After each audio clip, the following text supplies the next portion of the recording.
Today I have the enormous pleasure of interviewing Hilary about, can you see that, swallow's flight, which is just, I can't begin to describe. I mean, I think one of the great things about a book, people talk about escaping into a book, and the book has to be a complete world. And we think about, you think that a lot about fantasy books, but to find a book that so absorbs you and so brings you into a place in the real world, although in a different time, so fully, it's so rare.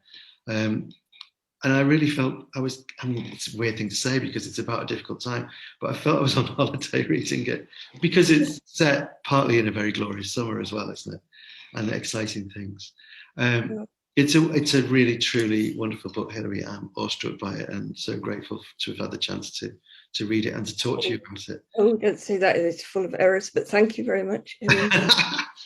I should never have written it with 26 main characters was a mistake to start with. Okay. Well, can we start by talking about something that somebody said this morning?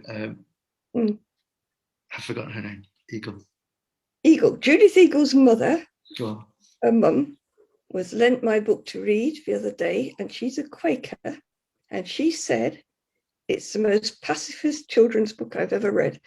And she's a children's librarian. And I was really, really pleased about that, Frank, because I do not want to write war books.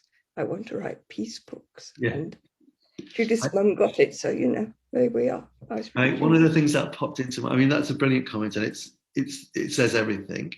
One of the things that popped into my mind when I was reading it was in the introduction to Slaughterhouse-Five, Kurt Vonnegut talks about how he's discussing this book with a friend before he writes it, and his wife gets annoyed and she says, you're going to write a war book and then it will be filmed with like Frank Sinatra and Dean Martin in it, and actually wars are fought by children and no one ever talks about it. And so Slaughterhouse-Five, I think it's subtitled The Children's Crusade. But this is the first time I've really felt that they were children. They were children. They really were, Frank. The more you read about it, First World War, even worse. They were very much children then, because nobody even checked their ages when they signed up, They have records of them being 12 in the trenches, which is unthinkable. Yeah. But children are still fighting wars. I mean, this is a gloomy subject, but it's true.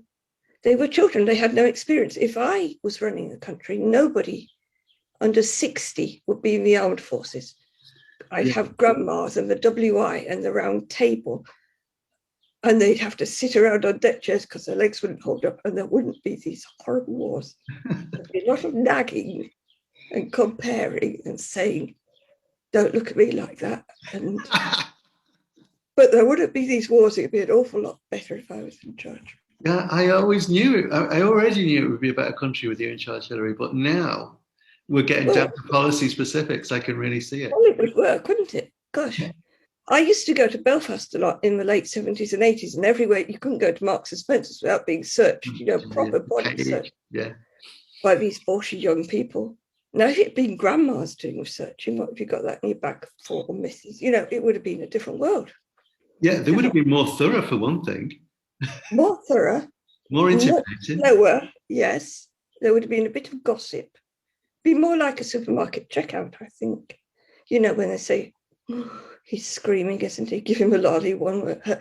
All that sort of stuff. It would have been an awful lot better. But anyway, they recruit these testosterone-fueled young people who've never been anywhere or done anything, They give them big guns. They could give the grannies big guns, but they just put them down because they were too heavy. It would be a lot better. It would be a lot better, Frank. It would be worth a try anyway, I think. This interview is not going where I thought it was going to be going. It's gone into this brilliant kind of dystopian vision of an armed gerontocracy, which, let's go back to the book. Yeah. I mean, I don't even know where to start with this book. It's so beautiful. I mean, the youth of them is the thing that really struck me, because the book, although it's about this dark subject, it pulses with the kind of brightness and it is, you were saying, like, obviously it's appalling that children fight wars, and you catch how appalling that is, but you also catch that kind of weird, naive excitement because they don't really know what's involved. Mhm. And I'm very anxious about not giving out spoilers, but one of my favourite moments in the book is when Ruby writes to Churchill and suggests Dunkirk. Oh, yes, she gets no credit for that Dunkirk at is all. all her idea. Yeah. Well, I just slipped that in case anybody got the joke. But yeah. But you do really catch how children kind of grasp the big existential crisis of it, but without sort of catching, and without realizing it's going to be difficult. No, Ruby in particular was a character like that because she thought wars were good, you know, and it should be fought, and she was very gung ho. But when she actually came to seeing somebody who had been injured and was bleeding real red, sticky blood, you know, she thought, "Oh God, this is terrible. And I you have didn't, to I say didn't account for this, you know." that's description of it's a Messerschmitt, isn't it? A Messerschmitt crash Mhm. is, I mean, it's one of the most thrilling passages in any book that I've ever read. It's so real. You've got I want to know so much about Mrs. Smith. soil. Say it Yes. again, sorry. I think I could just about fly one. I read so much about the flipping things, and there's accounts by German pilots that you can get hold of in the library saying what it was like on their side, you know, and how heavy they were and how the wings were too short. And you can read about crashes Yeah, from a German point of view. And and that's how what I did. rickety and how fragile those planes were. They were really fragile. They were little cars, really, you know, Yeah. very light, hard to get the top off if you were going to try and parachute out, all that sort of detail. So do you want to talk about the process then? Because there's obviously a ton of research in the book, which is carried very, very lightly, I have to say, and carried through the eyes of characters. You know, I said before, this is a great piece of world building. This is like, it is like the past is another country and you built another country. But how did you go about that? What did you do, and where's the? I didn't do as much as I wanted to do because of the pandemic, but I got about a year's research done. I didn't get to Berlin on a particular tour I wanted to do. You know the book Emil and the Detectives? Do I know it? I know it back to front. Back from that, it's a beautiful book. There's a tour in the back streets of Berlin where you can walk around the places that he talked about, and I really wanted to do that, but I didn't get to do that. I was supposed to go in May, and it didn't happen. But I used a lot of old maps to get the street scenes. I used German textbooks. A lot of the propaganda they put out for young people, the British Library were brilliant all through the pandemic. They carried on sending me stuff that I Amazing. couldn't get there for anyway. And you can get recordings of what it sounds like when a Messerschmitt fires in the air. You can hear what it sounds like, you know. It sounds very gentle, little put, you know, not a bit like a machine gun, but it is a machine gun. I listened to all those things. I read the German pilots' point of views. I read how they trained for pilots and how the gliding schools were set up and why they were set up. And I read the Treaty of Versailles and all that stuff. I put in a lot of research and I didn't use hardly any of it. But I think it you coloured the do use background. it. I mean, what you don't use, you are really using, because it's about the awareness of it, isn't it? I think. Yeah, I think so. The way that to fire a machine gun, they had to have their thumb on the joystick and they got cramp in their thumbs and carried on firing it after they wanted to stop because they were so frightened, you know, that sort of thing. Yeah, and I loved the bit about the knowing you're going to crash and therefore flying round and round and round and round to get rid of the petrol, so Yeah. that you don't explode. Mm-hmm. All those things that you don't think about. Yeah. So I have fun doing the research. The Oxford research was good because Tolkien wrote very grumbly letters to his son all through the war from Oxford, you know, and if you read what he was writing in the background, you found out what Oxford was like. So I used his letters. Oh, that's amazing. Yeah, it's funny what you can find when you're bored stiff in a pandemic. Well, it doesn't. I mean, it doesn't feel. Yeah, it feels so. It feels very excited. It catches the excitement. I mean, there are so many books about impending war. It's always quite gloomy, and this is a profoundly pacifistic book. But part of the pacifism is it really catches that feeling of excitement, that completely erroneous, wrong, treacherous feeling of excitement. That's kind of in the air. You know, the boys, you know, they're anti-Nazi, but they love flying planes. It But looks one of like them does more than the other, which I kind of liked. I like that one of them's really brilliant and the other one's not that great as a pilot. yes. Well, I suppose that would happen. Yeah, they love flying planes. It was a great release for them, and their dads encouraged them off to fly planes because they'd fought in the trenches. Anything rather than let your son do that. I know that's really stayed with me. That yes, fly a plane because then you won't be in the mud. Exactly. Yeah, and I think that was a true thing that happened a lot. The same with the hiding of the Jewish people in Berlin. That happened, thankfully. And it was nice to record that. Yes, yeah. Berlin was very divided, wasn't it? It was like kind of the last place that kind of rolled over. It's a strange thing because it was obviously, the capital and everything, but it was the last kind of. It wasn't really that Nazi a city in a lot of ways. It's very divided. There's a lot of dissent in Berlin. I think that's why Kristallnacht, I can't speak German, was so shocking, because it was suddenly the uprising of what had been hidden.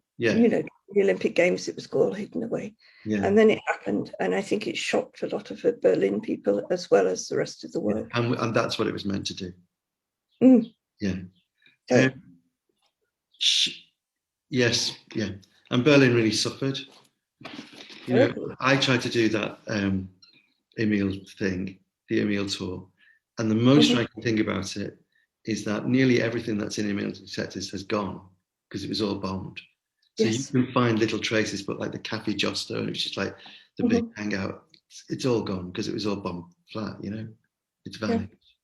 Should we talk a little bit about nature? Because it starts with this beautiful, beautiful thing that really spoke to me about swallows. Yes. And feeding swallows and how they're fledged and they fly away.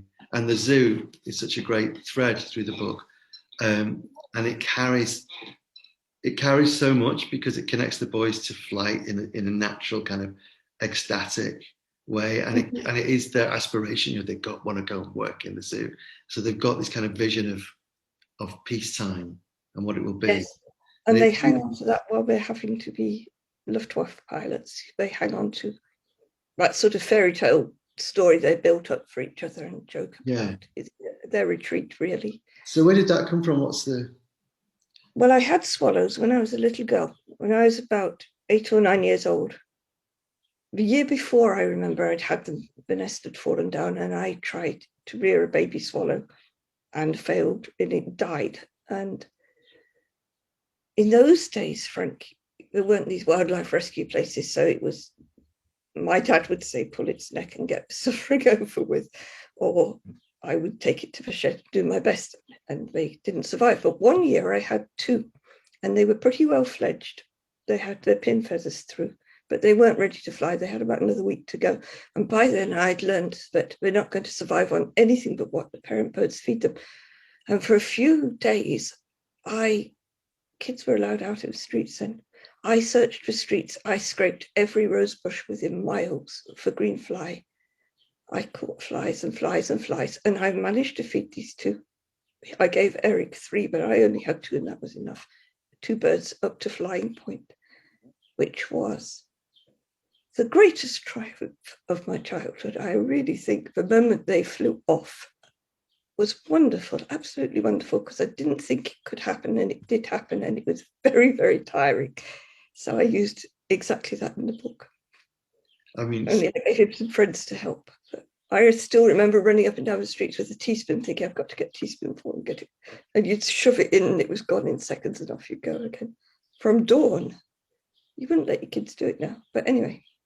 I mean, it's one of the most beautiful openings to any book that I've ever read, and I'm so glad that it's sort of true, because it has the weight of experience, and the joy of experience in it. It was great joy. It was terrifically tiring. My neighbours were very, very kind. They sort of learned what I was doing, and they didn't collect green flies and things for me, but they let me rush around their gardens. There was a lot over there, It was really good that it worked, Frank. It really was. That just feels epic, and fantastic that it found its home. These, without mentioning how old you actually are now, but it's probably it's stayed in your mind a long time. It stayed, and it feels like talismanic, and it feels like you've given us something really precious. You know, Well, you've shared a very precious memory at the beginning of the book, very joyful memory. It was a really very triumphant time, but it worked. which is not what you're expecting in a book about the war. No, it's but not. I mean, it's so fresh and it's so wonderful. I'm being very incoherent because I'm just completely besotted with the book, and I should be asking all those questions like, is there going to be a sequel? Did you plan a series and all those things? And No, so, I didn't plan a series. did you I know when you were writing Skylark that you were going to write Swallows? No, I would never have given them so many children in. I let them have 6 children, and then I got 6 characters in the next book, and all their friends. It was no, they would have all been only children if I'd known. I mean, that's a really interesting. So, this is a cast. This is a huge cast. This book. Huge. How did you keep track of everybody, and how do you keep them in your mind? And because they're very, very clearly delineated. Ruby jumps off the page. Absolutely, I'm in love with Ruby. She's amazing, and the boys as well. I mean, they're very, very, and that relationship between Ruby and Will, which is very, very antagonistic, and you're very uncompromising about that. The love, I should have brought it down. The sherbet dab behind the clock. That was this. He got it in the end. She sent it to him. I wrote a rough version, and then Frank, I wrote 4 books. I separated them completely, and I wrote 4 stories to make them run properly so that you could miss out every 3 chapters and read it consecutively. And then I put it back together again in the time scale, so each chapter does go on in time from the one before. Right. It took ages. It took ages to get it linear and to get the 4 stories running together so that each one jumped off the next one. But the only way I could make, say, Ruby's story real was to write the whole book, and same with the boys and the Oxford family. So you wrote what books were those? So Zarek, the boys' story. The children's story. Right. And then I wrote the Oxford story and the story of Ruby and her brother, and the dog's story as well. I wrote that separately. Yeah. Pax. And then I split it all up into chapters all over the living room floor and wove it back into a long book again.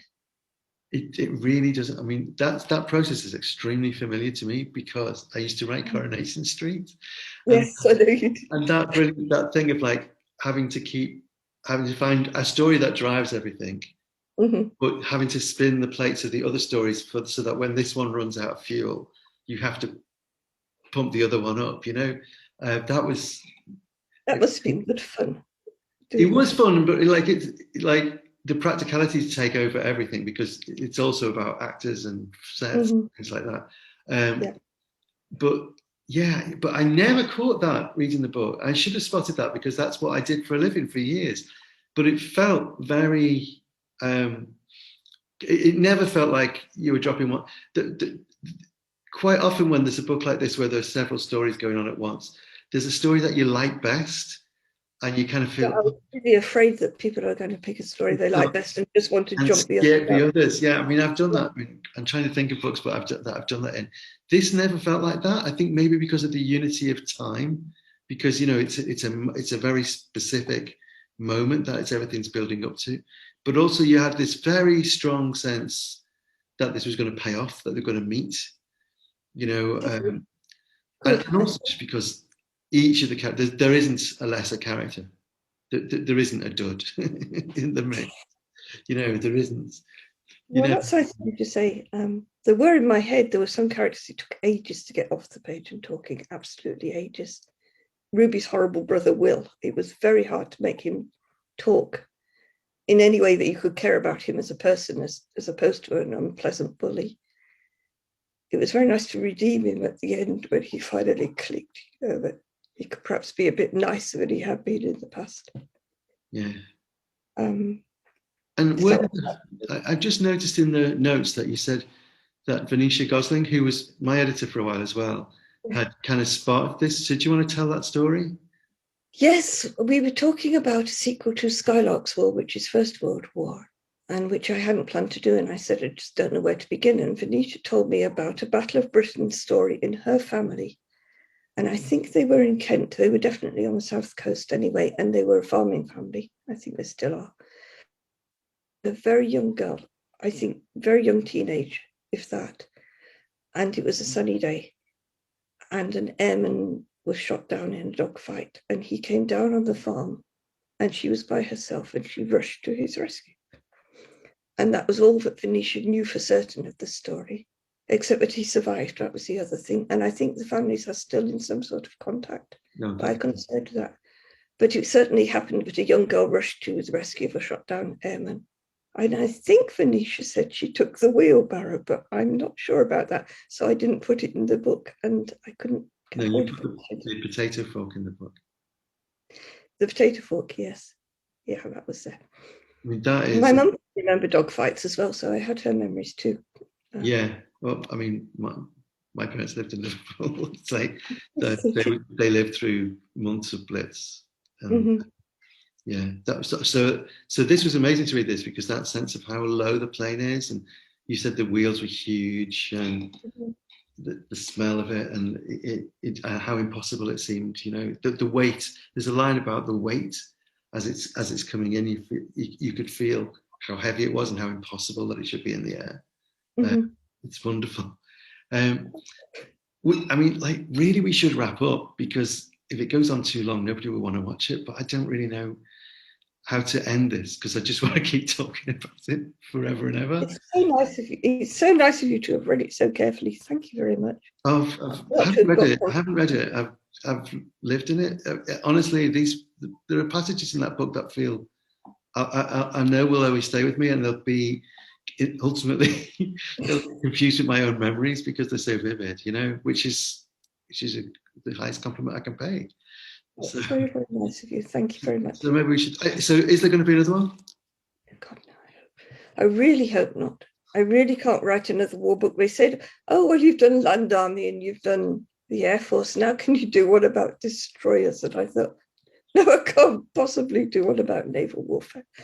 I'm not a war expert. I'm really not a war expert. I made all this stuff up. And they really were children in the Navy? Were they? Yeah. Do you know about this, Frank? Are you going to give me the start of a new book? Well, my granddad was at the Battle of Jutland, and he was 14, you know? 14? Yeah. It's insane. It's just insane. He was a stoker. They were just, 14? Mm-hmm. As far as I can work out, he was 14. And I don't think it's that unusual. No, it's not that unusual. My granddad and all his mates in the Crescent signed up for World War I for fun, because they thought they'd go camping. They really thought it was camping. He was the only one who came back, and he couldn't walk around the streets. He said he felt so ashamed with their mums there, and he was back and they weren't. Yeah. Ooh, I'm not going to write any more war books, I don't think. No, let's not do it. No, you can do that next time. Let's wish that there's no more war at all to write about, and that Hilary becomes the Prime Minister, and all armies will be staffed by old age pensioners who will be happy to have something to do. And well, they've raised the pension age. It would be a good time to do it. Yeah, really. Absolutely. Okay. So with a vision for a better world, we're going to sign off there. But honestly, I cannot tell you, if you're not reading it now, you don't know what you just read it now. It's just amazing. Okay. Well, very kind. Thank you very, very much.